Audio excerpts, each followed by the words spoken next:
ჩვენს ქვეყანაში ძალიან მნიშვნელოვანი ისეთი პროცესი მიმდინარეობს, რომლებიც საზოგადოებისათვის ძალიან საინტერესოა, მაგრამ თვალხილული არ არის, ასე ნათლად თვალხილული არ არის. ასე მაგალითად 25 მაისს, 28 მაისამდე საქართველოს მთავრობისა და ოპოზიციის წარმომადგენლებს შეხვდნენ ამერიკის სახელმწიფო დეპარტამენტის წარმომადგენლები და გამართული შეხვედრების შემდეგ სახელმწიფო დეპარტამენტი დელეგაციამ გაავრცელა ფრიად საინტერესო განცხადება, რომელიც თითქოს ამ ყველაფერში ჩაიკარგა, მაგრამ არადა ძალიან მნიშვნელოვანი. ერთ-ერთი ქვესათაური ამ განცხადების არის შეხვედრა საქართველოს მთავრობასთან. მეორე ქვესათაური არის შეხვედრა საქართველოს ოპოზიციას და ოპოზიციურ პარტიებთან. და დეტალურად აღწერილი ჩემი აზრით, ყოველ შემთხვევაში რა საკითხები განიხილეს ცალკე მთავრობასთან, ქართულ ოცნებასთან და ცალკე ოპოზიციასთან შეხვედრების დროს ამერიკელებმა მე მესმის რომ მარკო რუბიო არ არის ჩამოსული, თუმცა დელეგაცია რომელიც ჩამოსული იყო, მასაც საქმეებით ნათელი ჩემი აზრით ყოველ შემთხვევაში გზავნილები ჰქონდა. ანალიტიკოსი ირაკლი მელაშვილი დაგვეხმარება გავაანალიზოთ რა გვითხრეს ამერიკელებმა თურმე. მე მას მივესალმები, ირაკლი, მოგესალმები. ხო, ეს ყველაფერი გამოჩნდება ხოლმე საზოგადოების იმ ნაწილს, ყოველ შემთხვევაში იმ ნაწილს, რომელიც მოდი შეიძლება ვთქვათ ასე ვიტყვი, ყვითელ ან მოყვითალო თემებზე არის ხოლმე გადართული ორიენტირებული, არადა ის რაც ამერიკელებმა თურმე გვითხრეს, ჩემი აზრით და დარწმუნებული ვარ შენს ამავე აზრის ახარ ძალიან საინტერესოა.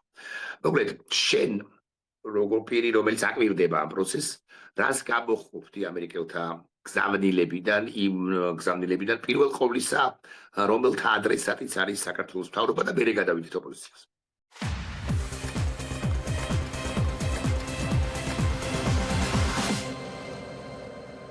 გადაცემის პარტნიორია კოკა-კოლა. რა თქმა უნდა, ძალიან საინტერესო ტექსტი არის, რომ განიხილა დელეგაციამ საქართველოს მთავრობასთან ის საკითხები, რომლებიც უბრალოდ სტაბილურში და პოლიტიკური კლიმატი და ტექსტში წერია, რომ მათ განიხილეს ის ანდადები და ის ნაბიჯები, კონკრეტული ნაბიჯები, რაც უნდა გადადგას მთავრობამ იმისათვის, რომ ასეთი კლიმატი იქნეს მიღწეული. ბუნებრივია, რომ ისევ უბრუნდებით იმ საკითხებს, რაც მუდმივად ისმება ამერიკულ მხარეს და საქართველოს საინტერესო საქართველოს მხარის რეაქცია. როდესაც პრემიერ-მინისტრი გამოვიდა და ძალიან უცნაური რამე თქვა, რომ კაცო, სომხეთს და აზერბაიჯანს არაფერს არ გქონია, არანაირ წინაპირობებს არ უყენებენ და ჩვენ არ გვიყენებენ, ჩვენ რატო გვიყენებენ? აქ არის ჩვენი დღევანდელი ცხოვრების ჩემი აზრით ტრაგედია. არ ვაფუქებ ამ სიტყვას, რომ აწლეულობის მანძილზე საქართველოს უყურებდა ცოტა სხვა კრიტერიუმებით, აფასებდა ცოტა სხვა კრიტერიუმებით, ვიდრე ჩვენს მეზობლებს და საქართველოს მართლა პირველად ყავს ხელისუფლება ამ ხნის განმავლობაში, რომელიც იძახის, რომ რატომ გვიდგებიან მაღალი კრიტერიუმი, რატომ არ გვუყურებენ ისევ როგორც იმ საზოგადოებას, რომელიც თუნდაც მეზობელად არ შუა აზიაში არის, არავის აფრიკის ქვეყნებში. აქ არის აცდენა იმას შორის, რაც ჩვენ საზოგადოებას უნდოდა ყოველთვის და ჩვენ გვინდოდა თავის უმრავლესობაში ყოველ შემთხვევაში ევროპული დემოკრატიული თავისუფალი საზოგადოება და იმას, რასაც გვთავაზობს ხელისუფლება. ხელისუფლება ცდილობს დასავლეთ დაუმტკიცებლად. ჩვენ მზად ვართ თქვენი ყველა რაღაცა ეკონომიკური მოთხოვნები რაღაც შევასრულოთ, ომონდ გაგვანებეთ თავი დემოკრატიაზე, მოგვეცით საშუალება, რომ მუდმივად მარტოთ ეს ქვეყანა. არ ვიცი ირაკლი, რამდენად სწორია, მაგრამ ჩვენ ვიქნებით თუ აზერბაიჯანს ეპატიება, რომ ყავდეს პოლიტპატიმრები, ან არის კიდე რომელიმე აფრიკულ სახელმწიფოს, არც ვიცი სიმართლე გითხრა, მოკლედ რომელიმე არადემოკრატიულ სახელმწიფოს. ჩვენ რატო არ გვეპატიება? არადა ხელისუფლებას ქართული ოცნებისა ვერ გაუგია შეთქმის არ იყოს, რომ აწლეულების მანძილზე ცოტა სხვა კრიტერიუმებით გვიდგებოდნენ და სხვანაირი ქვეყანას ვიყავით. მეორე, აქ დიდი ფინანსური და არა მხოლოდ ფინანსური ინვესტიციებია განხორციელებული ზოგადად დასავლეთს და კონკრეტულად შეერთებულ შტატებს და ჩვენ ახლა საფეხბურთო ტერმინოლოგია რატომ შემოვიტანო, მაგრამ სხვა ლიგაში ვთამაშობდით და ისინი სხვა ლიგაში თამაშობდნენ და კიდევ ერთი დეტალი ალბათ დამეთანხმებით, ჩვენი დინამიკა სუამას ვიმეორებ და არ ვიცი ამდენ გამომდის. ჩვენი დინამიკა არის დაღმავალი, ხოლო ასე მაგალითად სომხეთისა არის აღმავალი. მართალი ვარ? რა თქმა უნდა, ყველაფერს თავი გავანებოთ, გავუსვენოთ, თქვათ, აი ევროსაბჭოში მიღების პერიპეტიები გახსოვება შენ. თავიდან იყო სულ ლაპარაკი, რომ სამივე ერთად უნდა მიგიყო, სამხრეთი აზერბაიჯანი და ბევრი წუწუნი იყო იმაზე, რომ აი იმის გამო რომ ჩვენი პრობლემები გვეყოფოდა დემოკრატიის კუთხით. ეხლა იმის გამო რომ სხვა პრობლემებია, მე რატო ვიჩეკ?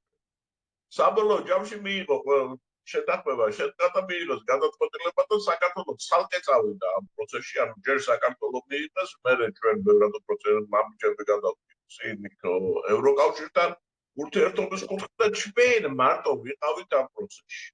ანუ სომხეთი და აზერბაიჯანი ჩვენ ამ პროცესში არ მოგვყვებოდა. შესაბამისად, კრიტერიუმები, რომელიც ჩამოყალიბდა ჩვენს მიმართ, ეს კრიტერიუმები იყო განსხვავებული, ვიდრე ჩვენი მეზობლების არავის მერტმა დამიყვაროს არ ვამცირებ, რომ ეს ფაქტის კონსტატაცია აზერბაიჯანს საერთოდ არაფერი არ აინტერესებს და ვიძახდა, რომ მაგ ნავთობი და ჩემით ვიმხედავ ჩემთან და არც თქვენი დემოკრატი ალიევების ოჯახი მოვიყოთ და უნდა ვიყოთ, გასაგები არის აზერბაიჯანელი ხალხი არის. სომხეთს ჰქონდა რუსული მიმართულება აღებულის, სადაც ანუ რჩებოდა იმ სამყაროს ნაწილად, სადაც დემოკრატიაზე მოთხოვნა საერთოდ არ არსებობდა. გადავხედოთ სამყაროს ნაწილში, რომელი არის მიახლოებით დემოკრატიული. ჩვენ ვიყავით სხვა. ამის შესაბამისად იყო ჩვენთან მოთხოვნები, შენ რასაც გიყენებდნენ როგორც ევროკავშირის კანდიდატს, უნებრივია იმ მოთხოვნებს არ გამოყენებენ აზერბაიჯანში. პირველად ხდება სიტუაცია, როდესაც საქართველოს ყავს მთავრობა, რომელიც იძახის, როგორც ნორმალურ სახელმწიფოს რატომ ექცევს. აი, რატო გაქვს ჩემთან ის მოთხოვნები, რაც დემოკრატიული სახელმწიფოების მიმართ გაქვს. აი, ეს არის, აი ამ უბედურებაში ვართ ახლა გახვეულები, ვერ ხვდებიან, გაუნათლებელი ხალხი არ არიან, ხო, მაგრამ აი, ასეთ აბსურდში ჩვენ არ ვართ. მე გეთახმები რომ აბსურდია. ეხლა ამერიკელებს გაცხადებას დავუბრუნდეთ. ისინი ამბობენ რომ ურთიერთპატივისცემაზე, საერთო ინტერესებზე, გულწრფელ დიალოგზე უნდა იყოს დაფუძნებული ახალი ეტაპის ურთიერთობები.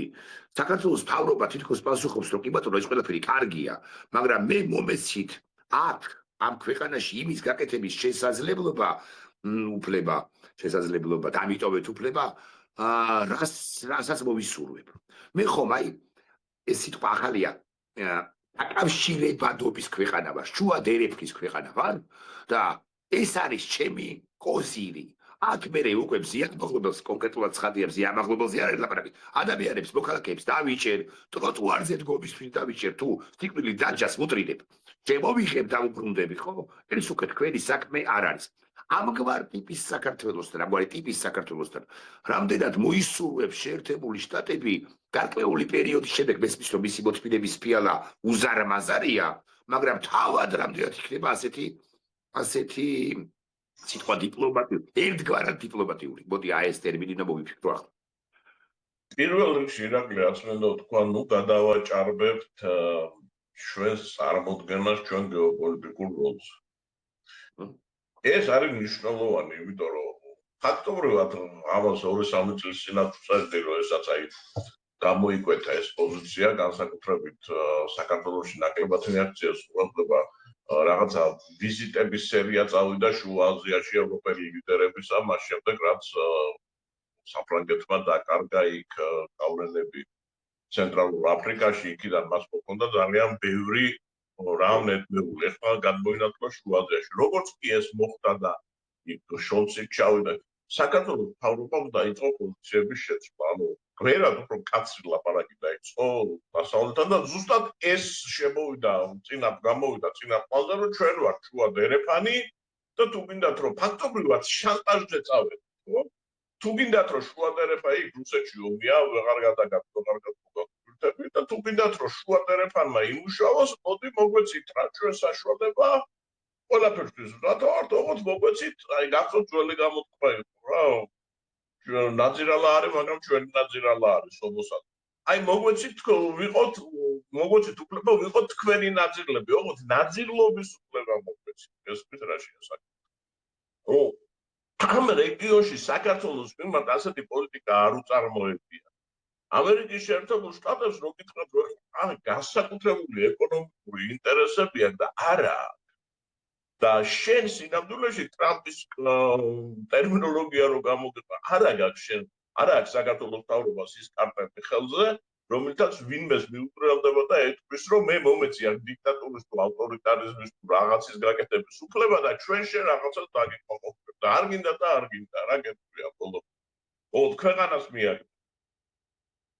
აი ამ უბედურებაში ვარ, ეხლა რომ ჩვენ არ გვესმის ჩვენი როლი და ფუნქცია და ამავე დროს რაც ყველაზე ცუდი და ყველაზე ჩემთვის დაუგებარი არის საქართველოს მთავრობა აპროტესტებს იმას, რომ მას ექცევიან როგორც ნორმალურ დემოკრატიას, როგორც ნორმალურ დემოკრატიას. შენ თქვი რომ ამერიკელებს არ აქვს განსაკუთრებული ბებესმის, რასაც ამბობ, ამერიკელებს არ აქვს ან არ შეიძლება ჰქონდეს განსაკუთრებული ინტერესი ამ ქვეყნის მიმართ მისი ეკონომიკური პოტენციალის გამო, ასე მაგალითად რაღაც სასარგებლო წიაღისეული თუ გასამდიდრებელი რაღაც ისინი არ არის ჩვენს ქვეყანაში, სომხეთშიც არის გორი და ცენტრალურ აზიაში ხო არის და ყველგან არის და საქართველოში არ არის, მაგალითად სამწუხაროდ, მაგრამ ამავდროულად ამ განცხადებაში ამერიკელებმა აღნიშნეს, რომ ამერიკული ინვესტიციები თქოს რამდენიმეჯერ გაუსვეს ხაზი ენერგეტიკის სფეროზე, უსაფრთხოების სფეროზე და ჩემი კითხვა კიდე სხვა რამეს ეხება. ერთ-ერთი რაც წერია მავნე გავლენებისადმი მდგრადობა, მედეგობა და ფუნდამენტური ღირებულებები. არასახელებენ, წყილს არ ხსნიან, მაგრამ აი ეს მავნე გავლენებში ვინი გულისხმება? მე რომ ვკითხოთ, იგულისხმება რუსეთის გავლენები, თუმცა შესაძლოა არ გქონდეთ. რუსეთი ჩნით ირანი. ინტერესი ირანი. ჯერ კიდევ 90-იან წლებში რაღაცა კონფერენციაზე რუსეთთან მოგვიდა, აი ხარა გამოვიდა ეს წრე იყო, რომლებსაც ხელები გვიბრახუნეს რა გინდათ მეთქი, სულ მინდოდა, აი რას გვერდს გამოგები. საქართველოსადმი ინტერესი განპირობებულია იმით, რომ საქართველოს პოზიციონირება გავლენას ახდენს არა მარტო თქვათ ამიერკავკასიის, არამედ რაღაცეებში შუა აზიის პოზიციონირებაზეც, იმიტომ რომ ეს არის ერთადერთი დერეფანი, რომელიც შესაძლებელია იყოს დემოკრატიული გასასვლელი დასავლეთს. ამაში არის ინტერესი და როდესაც მავნე გავლენებს გეუბნებიან, შენ გეუბნებიან რუსეთის სურვილი რაც იყო 90-იან წლებში, რომ ეს დერეფანი ჩაეკეტა. აი რამდენჯერ მოყვეთ იგივე შევარდნაძის ისტორია, როდესაც ესროლეს ააცილეს ელცინმა დაურეკა პირველი რა უთხრა, გადარჩენა რომ მიულოცა, დავთოვსანდენის გაყვანას თავი გაანებედა. ანუ მთელი ეს ამბავი საქართველოს გარშემოტრიალებს ზუსტად იმის გამო, რომ ეს დემოკრატიული შესაძლებელი გაჩნდება ირანსა და რუსეთს შორის. გაჩნდება რომ დასავლეთი შევა შუა აზიაში და შევა ამიერკავკასიაში. ამას ვინ გააკონტროლებს? აი უზარმაზარი ბოთლი რო წარმოვიდგინოთ, რომელშიც ასხია ნავთობი, გაზი კიდევ უამრავი რაღაცა ალუმინი ოქრო და იმ ბოთს აქვს საწოლი. აი ამ საწოლს ვინც აკონტროლებს, იმ ხელს ვინც აკონტროლებს, ხო მას უზარმაზარი საშუალება ეძლევა გააკონტროლოს მთელი ეს ყველაფერი, რაც ამ პორტში. ჩვენ ვართ ეს საწოლი. აქედან იწყება. ჩვენ ვართ ირაკლი, მოდიში ჩვენ ვართ თუ ტრამპის გზაში, ტრამპის გზის, მოდი უფრო გავამართლებ. ხო, ამ გზის ამ ალტერნატივის გაჩენით, ამ გზის გაჩენით, ჩვენი როლი მიკნინდა. მე არ ვამბობ, რომ საერთოდ გაქრა, მაგრამ მიკნინდა პარალელური გზა არის. თან ჩვენ შავი ზღვის ქვეყანა რაღაცა უპირატესობები გვაქვს, მაგრამ რაცა უნდა უპირატესობა გქონდეს თუ არ მინდა, რომ აი ესეთი მეგა პროექტები განვახორციელო, ხო? ხო, მართალი ვარ. ჩვენ დავიღეთ, ჩვენ რატომღაც დავწიეთ თამასა იმისა, რომ საქართველოს რაღაცა სერიოზული მოთამაშე გარკვეულ პროექტებში. ტრამპის გზა ჯერ კაცმა არ იცის, რომ განხორციელდება, იმიტომ რომ ტრამპის გზა ვერ განხორციელდება თუ ირანთან კონფლიქტი არ დასრულდა პირდაპირ. რა, იმიტომ რომ ირანისთვის ეს გზა სიკვდილია, იმიტომ რომ ბევრი რაღაცას გქონდა. ამიტომ იქ ჯერ კიდე გასარკვევია. ამას მიუთითებს ის ფაქტი, რომ სომხეთმა მოითხოვა მაგალითად აი ყარსი ახალქალაქის რკინიგზით საკუთარი პროექტების განყარებად, კეთდა და საქართველოს რა თქმა უნდა ნებართვამის ეს უთითებს საქართველოს არათუ არ კარგავს შეაძლებლობებს. ეს შეაძლებლობები იზრდება, იმიტომ რომ რამდენადაც ძირითადი გზა რუსეთზე გადიოდა, რუსეთთან უდიდარებულდება არავინ არ იცის, აქ იმოდენა თვირთებზეა ლაპარაკი, რომელსაც ჩვენ ვერ გავატარებთ. უბრალოდ ლოჯისტიკურად ვერ გავატარებთ. აი ერთი რკინიგზით რაც აგვაქვს და იმ სიჩქარეებს მე-19 საუკუნის სიჩქარეების რკინიგზა გვაქვს დღესაც. ხო? ამიტომ აქ საფრთხე არის სხვა რამეში, არა იმაში, რომ ტრამპის და გაიყო, არამედ იმაში, რომ ჩვენ ვიწყებთ ისეთ ვაჭრობას, რომელმაც ეს პერსპექტივა შეიძლება დაგვიწყოს. ჩვენი ხელისუფლება იმის მაგივრად რომ ვაჭრობდეს, რომ უთხრას, რომ აი მე ამისთვის მზად ვარ, აი თანამედროვე რაღაცეების განვითარებას ვაპირებ. მოდი ვილაპარაკოთ საქართველოში რა ჩაიდება.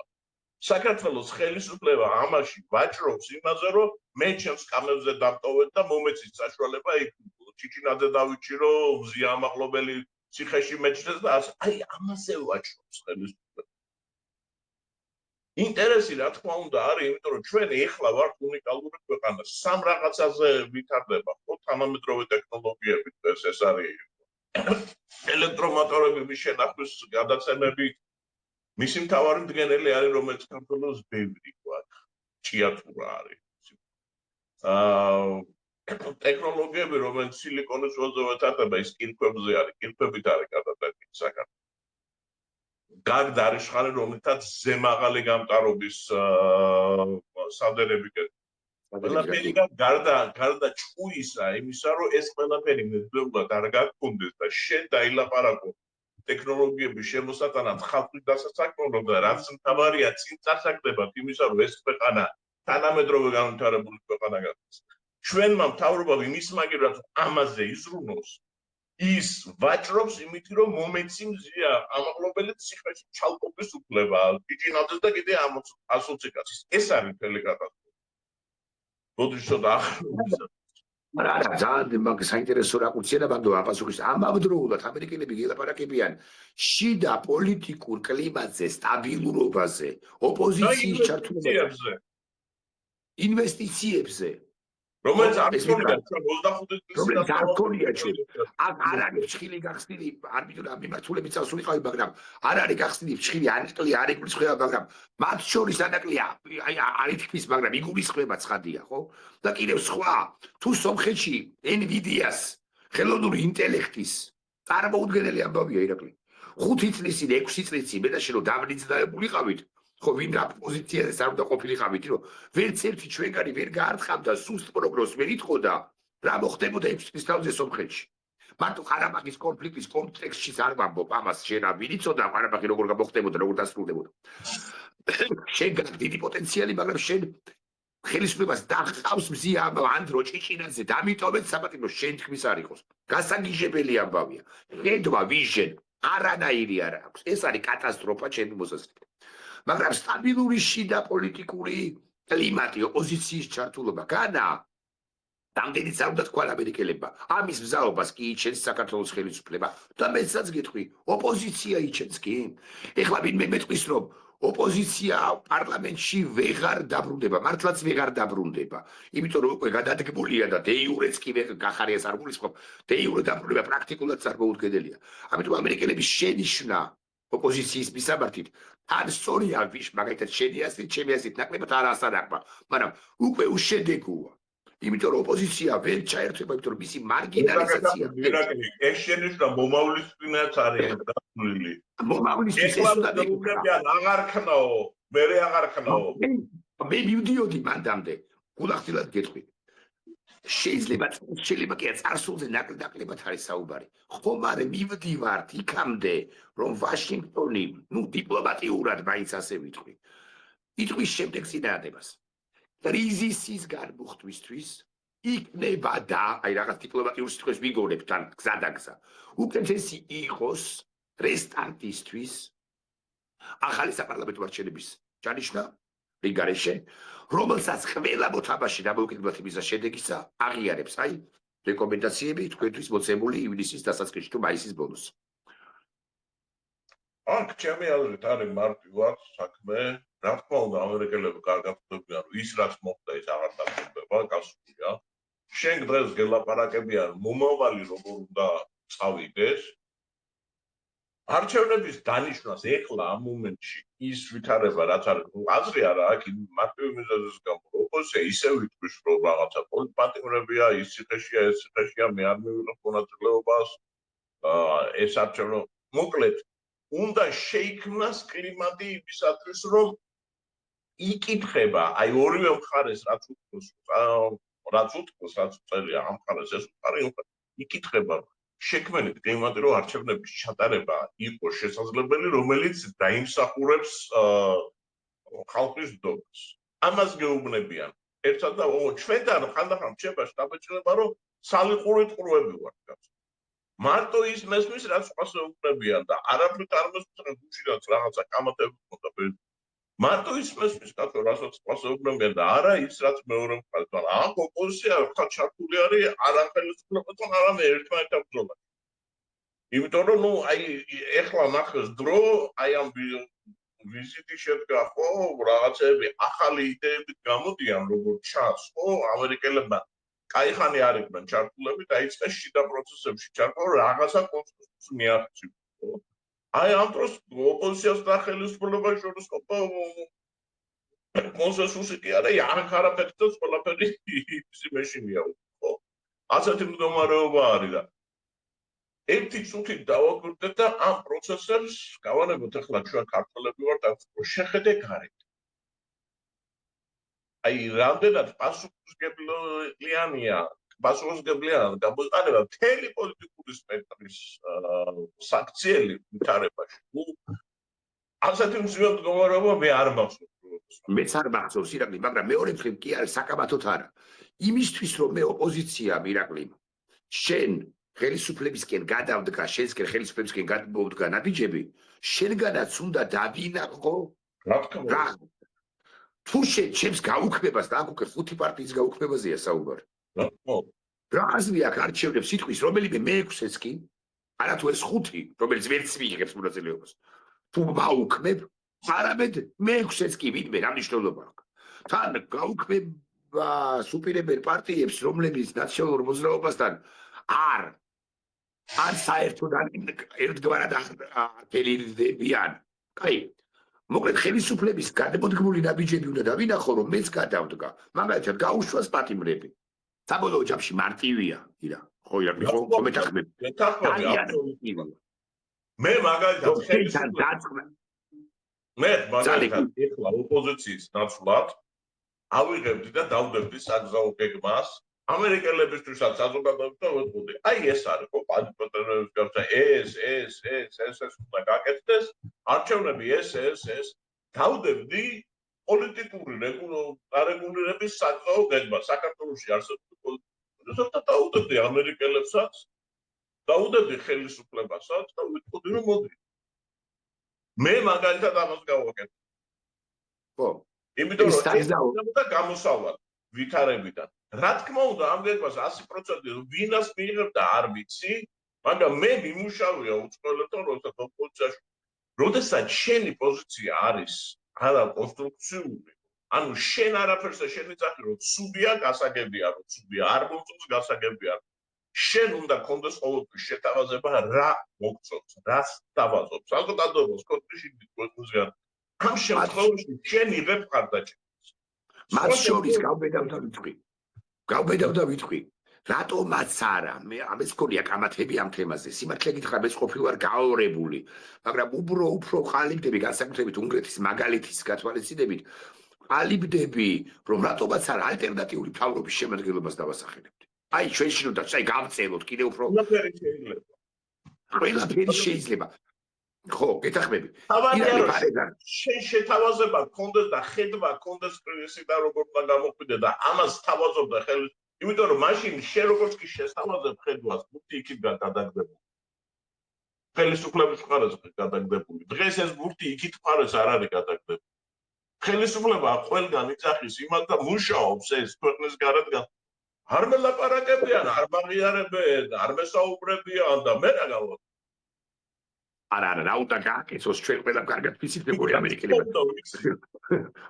თავის მხრივ რა უნდა გააკეთოს ყველა აქცენტი ოპოზიციაზე არ გადავიტანოთ მათ შორის ამ ის გამოწვეული არა ჩვენ ხელისუფლებაზე ვლაპარაკობთ ირაკლის ხელისუფლებაზე საერთოდ არ იქნებოდა ეს არაფერი საჭირო ერთი წუთი დაუბრუნდები რეგიონულ კონტექსტს გუშინაც თუ არ ვცდები თუ დღეს აღარ მახსოვს მე გავაკეთე რაღაცები ვიდეო ბლოგი ჩავწერე აპოკალიფტური სცენარი დახატა მიხეილ სააკაშვილმა სომხეთთან მიმართებაში არის თუ გაეცანი ამ სტატუსს ამ პრეზიდენტისა რომ აი სომხეთში შემოვლენ ბივანიშვილი გაატარებს მე მგონია რომ ეს არ არის რეალისტურია გულახდილად გეტყვი იმიტომ რომ მათ შორის იმიტომ რომ რუსეთს არ აქვს შესაბამისი ძალა რომ ჰიუმრის ბაზა მოამარაგოს და ადამიანური რესურსიც არ ყოფნის და უკრაინაში გაჭედილია და გაუბედურებულია და დამარცხების პირას არ გააცეჭებს. მაგრამ ისე ჩვენში რომ დარჩეს კი მესმის რომ რაღაცა ძალიან ჰიპერბოლიზებული 1% ან მეტი მაგის შანსი არ არსებობს. როდესაც რუსეთთან გაქვს საქმე, ეს არის ქვეყანა, სადაც ერთი კაცის დილით გამარჯვებულმა გადატრიალებულმა თქმა ყველაფერი შეიძლება. ანუ ეს არ არის ქვეყანა, რომელსაც ინსტიტუციები მუშაობენ გადაწყვეტილებების მიღებაზე. ავტორიტარიზმი და დიქტატურა რა არის? ერთი კაცის შეხედულებები და იმ ერთ კაცს მე რო უყურებთ ლაჯამყელად ვერ გამოიყენა, ყურება ერთომაპატია ჯერჯერობით, რასაც ფედავდა. ეთქვა შეგინდოს. რა მოულის თავში ნამდვილად არ ვიცი, მაგრამ ყოველ შემთხვევაში ჩემი აზრით ეხლა უფრო შანტაჟი მიმდინარეობს, იმიტომ რომ იქ პრორუსული ოპოზიცია ძალიან ძიმედ მარცხდებოდა ბოლო პერიოდამდე და ერთი რამაც გასათვალისწინებელია, რომ სომხეთში ეხლა დიდი ბრძოლა არის, მაგრამ ყველაზე დიდი ბრძოლა იქნება არჩევნების შემდეგ. არჩევნების შემდეგ, როდესაც სომხეთის კონსტიტუციის შეცვლის საკითხი იქ იქნება სომხურ ნაციონალიზმსა და მედასავლეთურ შორის ბრძოლა და ჩემი აზრით ეხლა რასაც რუსეთი ნაბიჯებს დგავს, ეს არის წინ წაგდება იმ ბრძოლისათვის, იმიტომ რომ ეს ანუ რეფერენდუმის მომენტისთვის რუსეთი გაცილებით მოიკრებს ძალას და კიდევ უფრო სერიოზულად ეცდება რომ რევანში მოახდინოს პაშინიანის წინააღმდეგ. არჩევნებზე რთულია ხოლმე გაერთიანება, არის ხელისუფლება, აქეთ რთულია ხოლმე კონსოლიდაცია, რეფერენდუმზე ძალიან მარტივად ხდება. ან კი არა და აქეთ ყველა ძალა ერთიან. ამიტომ ეს ძალიან მნიშვნელოვანი პროცესი არის, რაც წინელი სომხეთ და ეხლა ჩემი აზრით რუსეთი უფრო იმაშვება, რომ იმ რეფერენდუმისთვის ემზადება, იმიტომ რომ ბოლო კვირეების განმავლობაში რაც არის რიტორიკა, ის რიტორიკა იმ რეფერენდუმისკენ არის. დღეს სომხეთში იბრძვის პრორუსული ფლანგი და პაშინიანის ფლანგი. რეფერენდუმზე ესე არის. რეფერენდუმზე იქნება სომხური ნაციონალური იდეა, რომელიც 150 წელია ასე მუშაობდა თურქების წინააღმდეგ და ამაზე მთელი თაობები არის. ეს ძალიან რთული პროცესი იქნება სომხეთში და მე არ ვიცი პაშინიანი როგორ მოიგებს ამას, მაგრამ ეს არის ძაგდებული ახლა ჩემი აზრით. როცა სააკაშვილის იმ სტატუსის თაობაზე გკითხე, მაინც და მაინც პუტინის ქმედება არ არის მიგულისხმია, ცხადია, ის შეშლილი კაცი დაბერებული და ასე შეფა პარკი მუქათან, რომ ვერ ეგუება მარცხს და საერთოდ გზა რო არა აქვს ჩემი მოსაზრებით, ან მარცხნივ წავა, ანუ ომში აჩერებს უკრაინაში და იქ იბრიდება უკაცრავად მისთვის და რომს არ შეაჩეროს, მაინც იბრიდება და გარდაუვალია მისი მარცხი ფრონტის ხაზზეც და გეოპოლიტიკურადაც და სტრატეგიულად. ეს გასაგებია. მაგრამ დაშვებაში რომ გავაკეთოთ 1% რომ ავიღოთ რომ რუსეთი არ ვიცი მისი რომელიმე რეგიონის ჩრდილო კავკასიური რეგიონი რაღაცა ვიღაც შენაერთები ამოვიდეთ. ივანიშვილი კი გარიცხავს გამოტარებას საქართველოსზე. სააკაშვილის თავარი სტატუსის თავარი ხაზი იყო რომ ივანიშვილი გაატარებს. მე გულახდილად გეტყვით მიუხედავად 999,758 ჯერ ივანიშვილის კრიტიკის თურმილისა. მაინც მგონია რომ ვერ გარის მე ესით თორე ისე საბოლოო ჯამში რა ვიცი. მე ვჭება სამეცნიერო რომ სამწუხაროდ საქართველოს ხელისუფლების წაიყვანა პროცესი, აი როგორც რუსეთი არის ახლა პუტინი არის სულში კარგი ნაბიჯები რო აღარ დარჩა. სამწუხაროდ საუბედუროდ ჩვენ ვართ ახლა ეგეთ მდგომარეობაში. რა ნაბიჯიც არ უნდა გადადგას ივანიშვილმა იქნება ცუდი თუ ფუნქცია წინააღმდეგობის გაწევა. მას დაკარგული ხავს ყველა პარტნიორი, ვინც შეიძლება გვერდზე მართლა შეატოვა რუსეთს საქართველო, ყველას ეჭვმა. იმედი ალბათ იმისი კონდათ შიში იმედს არ დავარქვა, შიში იმისი კონდათ რომ აი უკრაინაში რო შეიჭროს დაოში რუსეთი მოხდებოდა და მე ასე ვთქვათ, ჩვენ მოგვადგებოდა და ამითი უნდა რაღაცნაირად ევაჭრად და მიეღო ის, რასაც ეხლა იტყობს დასავლეთისგან, რუსეთთან ხო ეს მარტივი სალაპარაკო იყო. იქნებოდა ევჭო შენი ვისავი დემოკრატიაზე თავი გავალე. იქ საერთოდ არის კითხვა მაგაზე. მაგრამ ვერ ხდება ეს ვერც ეს გამარჯვება, ამ გამარჯვებას რუსეთი ვერ აღწევს და რაც უფრო დრო გადის, მით უფრო მეტად ჩნდება რომ ვერ აღწევს. და ამ დროს ჩვენ ვართ ესეთ გახსნილ სიტუაციაში. ხო არ ყველა დავკარგეთ, მეგობრები, რუსეთს ჩვენ პოლიტიკურად ვეაფერი ვერ შევიცინებ, გარდა ზახაროვას კეთილგანწყობილი განცხადებების, ჩვენ ვერც ერთ საკითხი ვერ გადავ. მე ვარ დარწმუნებული ირაკლი რომ დღეს რუსეთთან რაიმე ტიპის მოლაპარაკების მთავარი მოწინააღმდეგე საქართველოს ხელისუფლება პირველივე მოლაპარაკებაზე გამოჩნდება ის ბლები, გასწრება ის ბლები, რომ აი ჩვენ თუ დავუწევით რუსეთი ჩვენ ტერიტორია, ეს ხო სულ უსირებდა ეს. კი. კონფედერაციას ჩვენ ეს ვოლს ჩანაწერი რომ გამოაგდეს, რომ აი ეს თვითონ ფარული ჩანაწერი ვოლსკი და ხიდაშელი რომ ელაპარაკებოც, რომ ანუ ჩვენ რაღაცა კონფედერაციის პრინციპებით იქიდან შემოვდივართ რა. ეს ხო ყველაფერი რუსულენს ზბროსები იყო საზოგადოებაში, რომ ეს გაჩენილი არაფრის მომცემი არ არის. ძალიან სულად უნდა იცნობდე რუსეთის პოლიტიკას.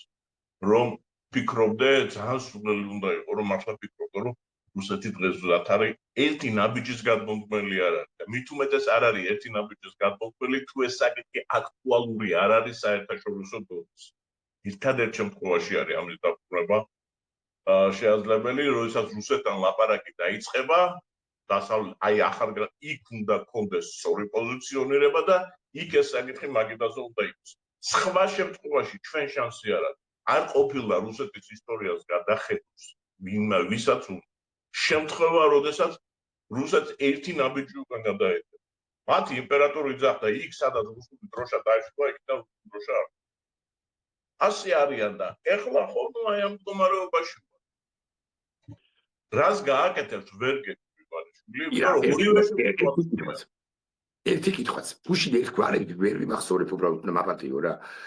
იმიტომ რომ ვოლსკის გვარი ვიცი, წულუკიანის ვიცი, მაგრამ კიდე 1 5 7 აი 10 დეპუტატი დანარჩენი რაღაც 79 თუ 70 ხო უბრალოდ არ ვიცი მაპატიო ჩემი ნაკლია ერთი დეპუტატი რომლის გვარიც არ ვიცი და ვერ ვიმახსოვრებ, არო 7 ჯერ წამაკითხო, მაინც ვერ ვიმახსოვრებ. გუშინ ამბობს შემდეგ რამეს, ჯერ კიდე სად იყო ერთ-ერთ პროპაგანდის სურათზე გამოსვლისას. ჯერ სად იყო ჩვენს მიერ მისაღები მიღებული ის სადაო კანონებიო, იგულისხმება რუსული კანონები. როდესაც მაკრონი გამოვიდაო და მაკრონმა თქვაო, რომ საქართველოს ევროკავშირში არაფერი ესაქმებაო, აიო. ამიტომ გადავუხვიეთ ჩვენ ევროკავშირის გზას, იმიტომ რომ ისინი არც გვიღებდნენო.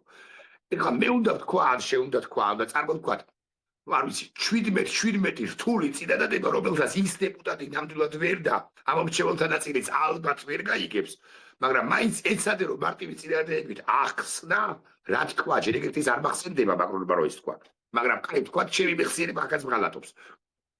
რა უნდა ექნა ხელისუფლებას იმ შემთხვევაში თუ ეს თქვა მაკრონმა. მაკრონმა ერთადერთი რამე თქვა თავის დროზე, ის თქვა, რომ მაკრონის ნათქვამი არ არის ბიბლია და შეცდომა აქვს მასზე დაშვებული ნატო უკრაინაზე განცხადებები ეხება, მაგრამ მაკრონმა თქვა, რომ საქართველოს პრობლემა არის გეოგრაფია, ანუ ის ისეთ სახელმწიფოების გარემოცვაში არის, რომ მას უჭირს ამის გარღვევა. ეს არის ფაქტის კონსტატაცია, მაკრონს არ არის. ხო, ჩვენ აი ეს გეოგრაფიულ არეალში რომ ვყოფებით და დანიის ადგილას არა ვარ თორე როგორც თქვა ან შვედეთის როგორც შვედეთი და ფინეთი შევიდა ნატოში ერთ წელიწადში ორგვარი მაპების გარეშე ის შევიდა ჩვენც იქ ამიტომ მაკრონმა თქვა ის რაც არის ხო მათქვა იმ სირკულებზე არ ვთქვია რომ ფანჯერსაც არ ვთქვია საქართველო არ უნდა იყოს თუ არ უნდა იყოს ჩვენ ვერ მივიღებდით ვერც ასოცირების შეთანხმებას ვერც კანდიდატის სტატუსს რომელსაც ჩვენ ახლა კანდიდატის სტატუსი იმ პოლიტიკით რასაც ვატარებთ უკაცრავ ვთქვათ რომ არ გვეუთმოდა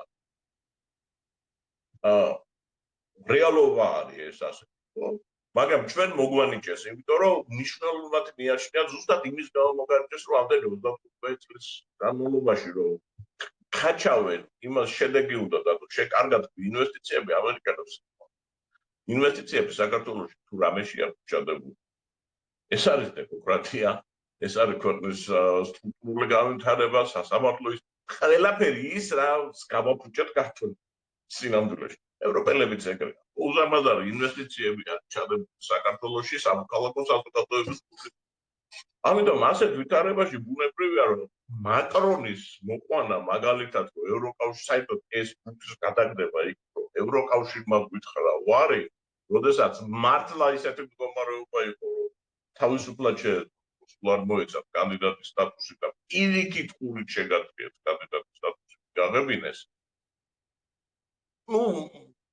ენა ძვალი არა, ეს არის გათვლილი ხალხთან, რომელსაც ევროკავშირი აქვს. უკან შეიძლება ნახონ ევროპა, დაახლოებით ამ ტიპის პუბლიკაზე არის გათვლილი, იმიტომ რომ ხანდახან ისეთ რაღაცებს ვკითხულობ ხოლმე. სოციალურ ქსელებში, რომ ეხლანდელი კი არა, ჩვენ საბჭოთა განათლების სისტემას მგონი ამოყირავებული არის. ისეთ სისულელეებს წერენ ადამიანები. აქ პოლიტიკის ცოდნაზე არ არის, აქ ელემენტარულ რაღაცებზე არის საუბარი. ანუ კულტურულად თუ ასე გაუწყობებული ვიყავით რაღაცეებისადმი მე მართლა არ მეგონა, იმიტომ რომ თავარი პრობლემა ჩემთვის დღეს ეს არის, რაც საზოგადოებაში ხდება, იმიტომ რომ თუ საზოგადოებაში ეს არ ხდებოდეს და აი ეს პროპაგანდა რაზეც დგას, ის რომ ოღიერ ნიადაგს არ მახულობდეს ხო, ჩვენ ბევრად ადვილად გავაჩვენებთ მე სულ ვამბობ იმას, რომ ეს არის რუსული საინფორმაციო, ანუ ჰიბრიდული ოპერაციის ნაწილის ბრალი, ხო, მრავალ კომპონენტიანია ეს შეტევები საქართველოს წინააღმდეგ. მაგრამ პრინციპში ხანდახან თვითკრიტიკულის თუ ვიქნებით, ხო, უნდა თქვა, რომ მოწყვლად როცა არის საზოგადოება, იქ ჭრის ეს ჰიბრიდული, აბა ჩაუტარე ლატვიელებსაც კი, სადაც 46% რუსულენოვანია. იქ ვერ ჭრის, ესტონელებზე აღარ ვლაპარაკობ, ხო? უკრაინელები, რომლებიც აი ეს შეეკრენ ერთმანეთს კი არა ესეთი ერთიანი ერი აღმოჩნდა სწორედ 24 თებერვლის შემდეგ. 23 თებერვალს უთხოვდნენ საბჭოთა ჯარისკაცის სამგავს იმას სატრეზელოს სვამდნენ წინა დღეს 23-ში და მეორე დღეს აიღეს რაღაც თოფი ორდულიანი და დაიწყეს იმიტომ რომ რაღაც ერი ნაცია უკრაინელი პატრიოტები შექმნეს აზოვის ბატალიონი აზოვის სალაპარაკო ენაში დღესაც ორ თვისაც წერენ იყო რუსული რაც პრობლემა იყო უკრაინელებისათვის მაგრამ წარმოიდგინე რომ აი ამ ხალხისგან რუსულენოვანი საზოგადოების რაგან უკრაინისგან უფრო დიდი პატრიოტები შექმნეს იმიტომ ზუსტად რომ ახლა ეს რუსულენოვნება დაიწყო იმაში გადასვლა რომ აღარ რუსულენოვანი ვერ ისე ვარესი ვალი მაქვს კიდევ უკრაინის წინაშე ეს ქნეს და ჩვენთან ეს მოხდა რა აი ნოყიერ ნიადაგზე ჩავარდა ეს თესლები რომელიც ჩაიყარა აი ამ პროპაგანდით და ნუ ეს სერიოზული პრობლემა არის განათლების იმიტომ რომ ნუ არ ვიცი ადამიანებს ჯეროდათ ის რომ ევროპაში შევალ და კაცებს გაგვიტყოვებენ ხო დამაჯ წერენ შევიდა შეიტყოვის ადამიანებს კი რა მე არ ლაპარაკობ იმაზე აი ხო იყო რომ აი მე განათლების სისტემა მოიშალე არა აი იმ თაობის ადამიანებიც კი რომელსაც ის ტარგი მეტაკლებად რაღაცა პრესტიჟულ საბჭოთა განათლებას სერიოზულად წერენ ამას ადამიანები და ეს აღარ არის უკვე აი ერთ-ორ კაცს ჩავთვლიდი რომ ეს რაღაცა ასე უნდა ხელისუფლებას არა ადამიანები სერიოზულად წერენ და ამ თემაზე სერიოზულად კამათობენ და ნუ აი საწავიდე აღარ მოგიტყობ უკვე აღარ ვიცი არც და წახვილი უნდა დარჩი ამ ქვეყნისთვის ირაკლიანას აკეთებდეს ირაკლი ბელაშვილი იყო ჩემი სტუმარი უღრმესი მადლობა მას წარმატებას და გამარჯვებას უსურვებ ამ ქვეყანასაც და ჩემს ოსტოდენცას დიდი მადლობა ირაკლი